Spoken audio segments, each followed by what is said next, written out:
Are we on? Probably. Probably on. You're probably on. Okay. All right. So we're a little late today. I was doing something, lost track of the time, but what I have for you today is I'm going to show you ravioli. We made the pasta dough before, so I didn't do the making of the pasta dough. Today I just want to show you how to put the actual ravioli together. Yes, that's what I was looking for right there. Good. I didn't want to demonstrate my technique on camera today. So you can go back to our YouTube video, John and Heather Perfetto, and look up the pasta. I think we did one on just pasta and we did one on wonton. So you could go look back through that to get the hows and whys of making this and making this machine here work.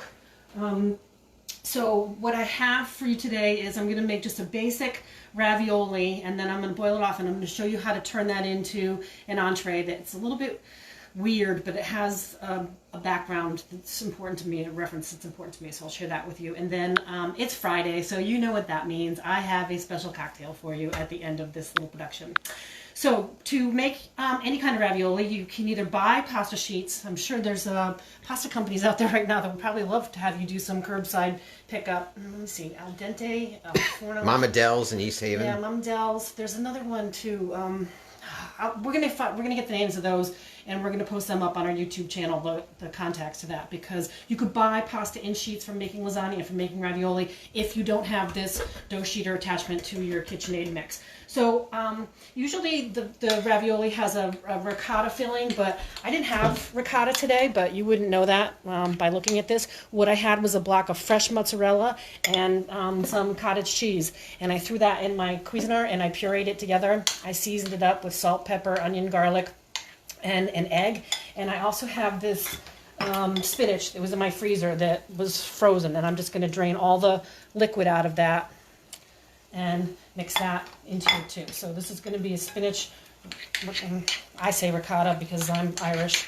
I'm sure all the Italian people out there are like rolling their G's in the back of their throat and telling me what it really is. So you just put a little bit of filling. You don't want to overfill them. Where each square would be, that's probably not a good spot because it's not going to make one there. So just kind of, you know, picture in your mind what a ravioli looks like in the store or when you go out to eat.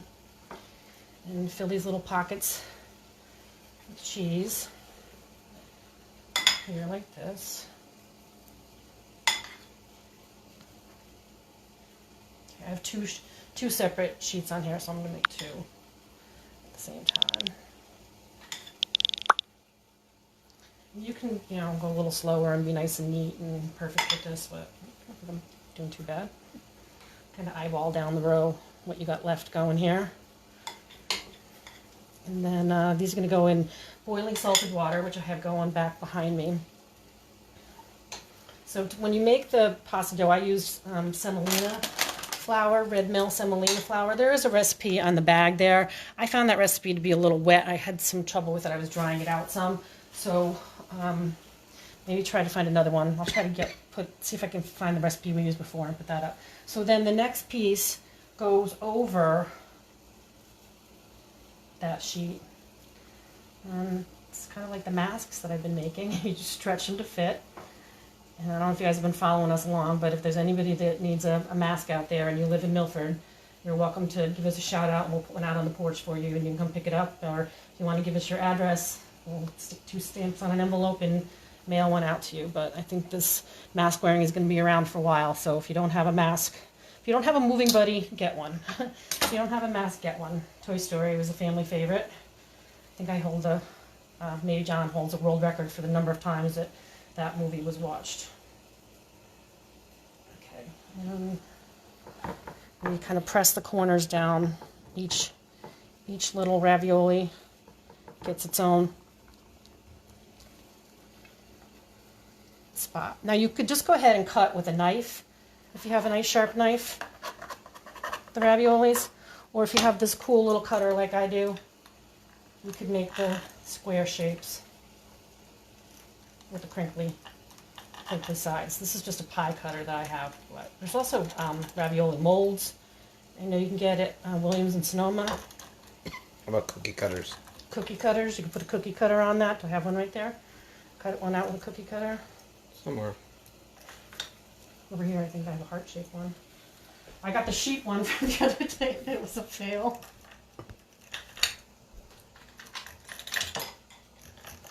Star. I don't think that's going to work. No, that's not going to work. That's all right. Round one? No, that's too big. I think that's too big. Oh, maybe it'll work on this one. Oh, you want the heart? Yeah, or there you could do that way too. Here, this one will work because it's a bigger piece of dough. So you don't have any of these things, cookie cutter it, and then you have a big round ravioli. All right. This one.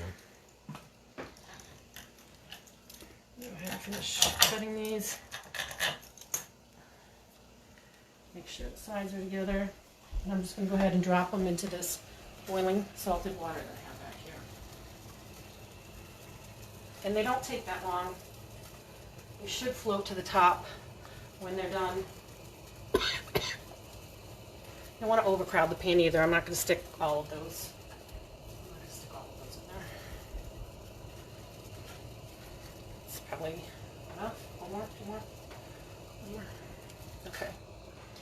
So, real quick.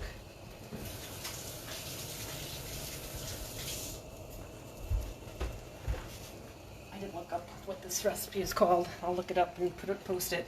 But the recipe that I'm going to make with this now, I'll switch these two because this burner's heavier, is one that appeared in a restaurant that was near and dear to me and my family out in Cape Cod in Provincetown.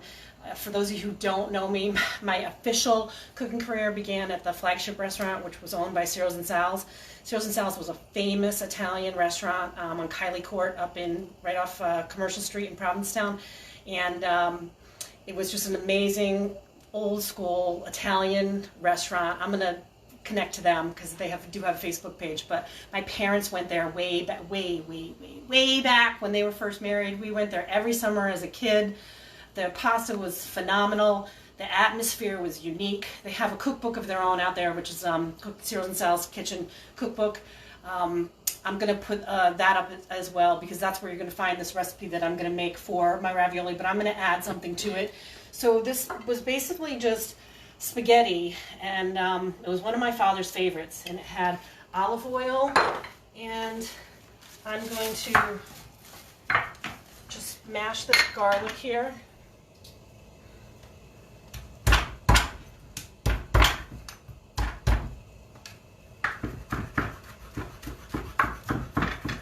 Or slice it with a razor blade like they do on The Godfather. Is that where they do that? No, it's the other one. Goodfellas. Goodfellas. It's in jail and he's slicing the garlic with the razor blade. So a little garlic's going to go in that oil there. And then here we go. We made the Caesar dressing the other day, and I said, what am I going to do with these anchovies? And here's where these anchovies come into play. They go in this hot oil here with the garlic, and they will just totally disintegrate and become the sauce to this weird little pasta. The other thing that went in here was walnuts, which seems really weird. So what do you got? Pine nuts, walnuts, pecans, any kind of nut gives a little bit of chewiness. And then the other ingredient that was in here, I gotta go off here once again, is raisins, but I don't have raisins, so.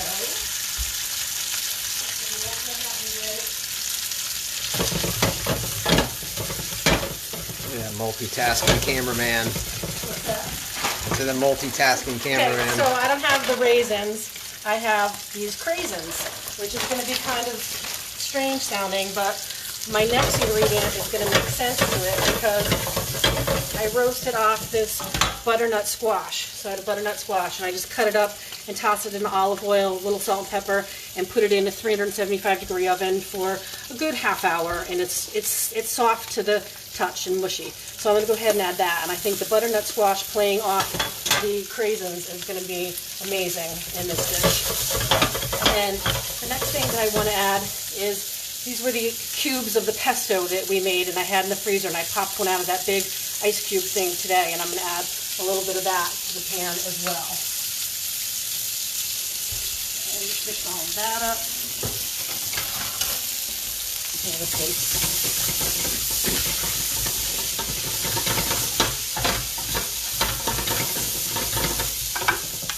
also going to I'm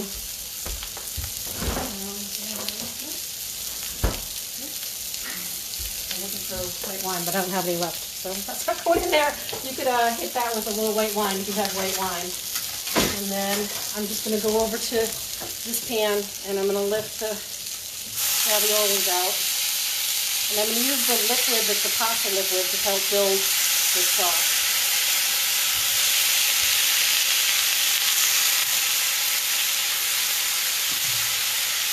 Kind of good. Now, if you had fresh basil or parsley, that's a really good time to add that. I want to get it all coated in this mixture. You could add a little cream, but this is intended not to be that way. It's supposed to be an olive oil and white wine. I'm going to put a little extra virgin olive oil on that. Some pepper flakes. The basil or the parsley would really bring out the color in that. And of course, some salt and pepper. Oh, and also I'm going to put the spinach juice in here. So I have that. And that'll be delicious. Alright, so we're going to go, I don't know, maybe we're not going to go to a dish. Are we going to go to a dish? Sure. Let's set this up in a dish for you. I'm not supposed to open.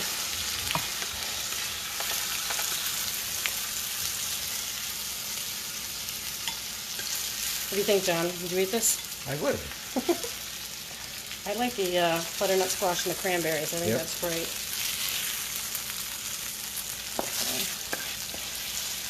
I may eat it after we get off camera. Looks good, right? Yep. All right. So there you go. The name of the pasta, My Way, from Ciro and Sal's.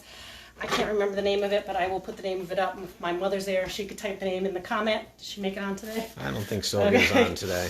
All right, so it's Friday, which you know what that means, the end of our week. We get to make a cocktail. So I have this butterscotch, this entire bottle of this Kuiper butterscotch. So if anybody wants me to leave a shot of this on the porch for them, I'd be happy to do that too, because there's no way we're going to fill up this whole thing. And we're going to give you this recipe on our YouTube channel for this drink too, but I'm just going to like wing it myself right now. So this vanilla vodka that we have. Over ice. Over ice in your cocktail shaker, yep. A little bit of this butterscotch, and we're going to stick this recipe on here. It should be like 1.5 ounces of vanilla vodka, 1/4 ounce of butterscotch schnapps or whatever that is, Buttershots, the Kuiper Buttershots. I'm going to put this White Godiva chocolate liqueur in here, probably 1 ounce or half an ounce. And then I'm going to put 1/2 ounce of this Chambord because I have it, and I'm going to call this my ice cream sundae martini. So everything goes in the shaker there, and then we mix it up with ice. My ice cream sundae. We went to the Sundae house the other night. John and Jaden got something from the Sundae house. That was a little bit weird, social distancing at the Sundae house, but they're open. So if you're at home and you're in the need of an ice cream sundae or would you get an ice cream cone? I got a cone, a small cone, which was huge. It's pretty, but does it taste good? That's what I'm gonna find out. Oh my god, it tastes like an ice cream sundae. Okay, this isn't a real cocktail. It doesn't exist, but if anybody wants to rip me off on this, it's not bad. This tastes like an ice cream sundae with a cherry on top. John, what do you got? Okay. I always say there's a lot of generous people in the restaurant business, and whenever I think of restaurants, I think of places like Jimmy's, who's always donating pizzas and to the community and different fundraisers, and this one is not to be left out either, and that is Bin 100, which just reopened again, doing curbside. You know, they had shut down for a while, and they revamped their menu, and Elena Fusco and her family, they own Bin 100, and like I said, we've worked together on a couple fundraisers, and Elena has been extremely generous, donating her time and her food. We also work together at Platt Tech on the advisory board for the culinary department, and you know, they have great food. It's a beautiful restaurant. It was renovated a couple years ago, and you know, like I said, they just reopened for curbside. She has a special menu. It's on their Facebook page, and check them out. Support the local restaurants. Keep it going. Everybody's doing a great job. We went to Bar 333 last night, and I was going to take some pictures, and by the time I got to it, all I had was empty containers, so I didn't think that'd make a good picture. So, all right, I found it right over here. Here's my Ciro and Sal's cookbook. This is an amazing cookbook. It's got some great, real old recipes in it. Here's the crew at Ciro and Sal's. This is where I found my first real home. Away from home and restaurant. This guy here in the middle, he's no longer with us, this is Sal Del Vecchio. He was an amazing artist. A lot of people in this picture are waiters and waitresses. They just were the greatest, nicest people you ever met, and they really taught me how to cook and made me fall in love with cooking even before I went to culinary school. And then here on page 59 is the recipe. It's called Spaghetti alla Foriana, and it's spaghetti with nuts, raisins, and anchovies, in case you thought maybe I had too many cocktails and I didn't know what I was talking about with that ravioli dish I made for you there today. But this is a great cookbook. I don't know if you could find it in some swap meet or somewhere. I don't know if mine's signed by the owner of this restaurant is also no longer with us. But here he is on the back, Ciro and Patty Kazi. So some of the greatest people I've ever met in my life. So, is that where Anthony Bourdain worked? Anthony Bourdain did do his internship from Culinary Institute of America in this restaurant, and he writes about it in his first book, Kitchen Confidential. Yeah, he writes about working with the chefs that put out this cookbook. So that's what I have for you today. On Monday, I'm going to be bringing you a sourdough cast-off recipe for crepes, which actually came to me by way of my email that I keep up with at the Culinary Institute of America. So I didn't have enough flour today to do that, so I'm going to do that on Monday. Crepes, and I'm going to show you a sweet crepe, which would be a blintz, and a savory crepe, and then a fruit crepe. So it's going to be like crepe-tastic on Monday. That's it for today until we eat again.